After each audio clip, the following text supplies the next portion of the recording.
எதிர்நீச்சல் சீரியல்ல ஞானம் மற்றும் ரேணுகாவோட மகள் ஐஸ்வர்யா கேரக்டர்ல நடிச்சிட்டு வர நடிகை ஐஸ்வர்யா ரத்னம் பத்தின பல தகவல்களை இந்த வீடியோல பார்க்கலாம். வாங்க இப்போ வீடியோக்குள்ள போலாம். குணசேகரனை எதிர்த்து கேள்வி கேட்ட ஐஸ்வர்யாவை பலரும் பாராட்டிட்டு வந்தாங்க. இந்த நிலையில ஐஸ்வர்யா யார், அவங்களுடைய அப்பா மற்றும் ஐஸ்வர்யா எப்படி சீரியல்ல அறிமுகமானாங்க அப்படின்றது தகவல்கள் பத்திலாம் இந்த வீடியோல பார்க்கலாம். சன் டிவில ஒளிபரப்பாகி வரும் எதிர்நீச்சல் சீரியல் அதிகமான ரசிகர்களால் பரபரப்பாக பேசப்படும் ஒரு சீரியலாக மாறிட்டு வருது. ஆதிரையோட திருமணத்துக்கு அப்புறம் இந்த சீரியல்ல வேகம் இன்னும் அதிகமாகி இருக்கு. இதனாலேயே இந்த சீரியலை பலரும் திரும்பவும் பாராட்ட தொடங்கி இருக்காங்க.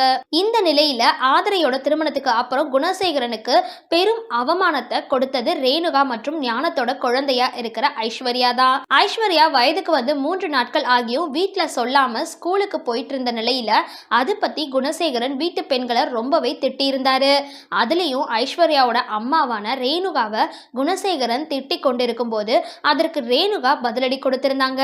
இந்த நிலையில தான் வீட்டுல சொல்லாததுக்கு காரணமே நீங்க தான், நாங்க வீட்டுல சொன்னா மட்டும் என்ன நடந்துட போகுது, தர்ஷினி அக்காவுக்கு நடந்த மாதிரி தான் எனக்கும் சடங்கு சம்பிரதாயம்னு சொல்லி இந்த கரிகாலன் மாதிரி ஏதாவது ஒரு கிறுக்கனை கூட்டிட்டு வந்து இப்போவே பேசி முடிச்சு சம்பந்தம் பண்ணுவீங்க, அது வேண்டாம் அப்படின்னு தான் நான் சொல்லல அப்படின்னு தைரியமா ஐஸ்வர்யா எதிர்த்து பேசி இருந்தாங்க. அதோடு குணசேகரன் இந்த மாதிரி எதிர்த்து பேசுறதுக்கு உனக்கு யார் சொல்லி கொடுத்தா என்று ஐஸ்வர்யா கிட்ட கேட்க, நான் உங்களை பார்த்து தான் பெரியப்பா கத்துக்கிட்டேன், உங்களை பார்த்து யாரிடமும் இந்த மாதிரி நடந்துக்க கூடாதுன்னு நான் கத்துக்கிட்டேன் அப்படின்னு தைரியமா எதிர்த்து பேசி இருந்தாங்க. அதோட தன்னோட அப்பா நடந்துக்கிறது குறித்து தனக்கு ஏற்படும் கஷ்டங்கள் குறித்தும் உருக்கமா பேசி இருந்தாங்க. இதனால அதிகமானவங்க ஐஸ்வர்யாவை பாராட்டிட்டு இருந்தாங்க. இந்த நிலையில ஐஸ்வர்யா இந்த சீரியல்ல மட்டும் இல்லாம பல சீரியல்களையும் திரைப்படங்களையும் நடிச்சிருக்காங்க. அதை பத்தி விரிவா இந்த வீடியோல பார்க்கலாம்.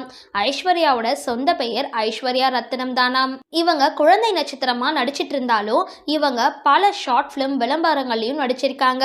அதுலயும் நடிகர் சூர்யா நடிப்புல வெளியான தானா சேர்ந்த கூட்டம் திரைப்படத்துல நடிகை ரம்யா கிருஷ்ணனோட மகளா இவங்க நடிச்சிருப்பாங்க. அதே மாதிரி ஆர்ஜே பாலாஜி நடிப்புல வெளியான எல்கேஜி திரைப்படத்திலையும் நடிச்சிருக்காங்க. அதோடு தமிழ் திரைப்படங்கள்ல மட்டும் இல்லாம தெலுங்கு திரைப்படங்கள்லயும் நடிச்சிருக்காங்க. நேனு ராஜா நேனு மந்திரி அப்படின்ற தெலுங்கு திரைப்படத்திலையும் நடிச்சிருக்காங்க. அதே மாதிரி நடிகர் ஆர்யா நடிப்புல வெளியான கஜினிகாந்த் அப்படின்ற திரைப்படத்திலையும் இவங்க நடிச்சிருக்காங்க.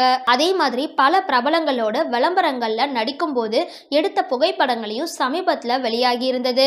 அதோட சில தினங்களுக்கு முன்னாடி நடிகரும் அரசியல் பிரமுகருமா இருக்கிற ரோஜாவை சந்திச்சு அவங்களோட சில புகைப்படங்களையும் எடுத்துக்கிட்டு இருந்தாங்க. அதுவும் தற்பொழுது இப்போ சமூக வலைதளங்கள்ல வைரலா பரவிட்டு வருது.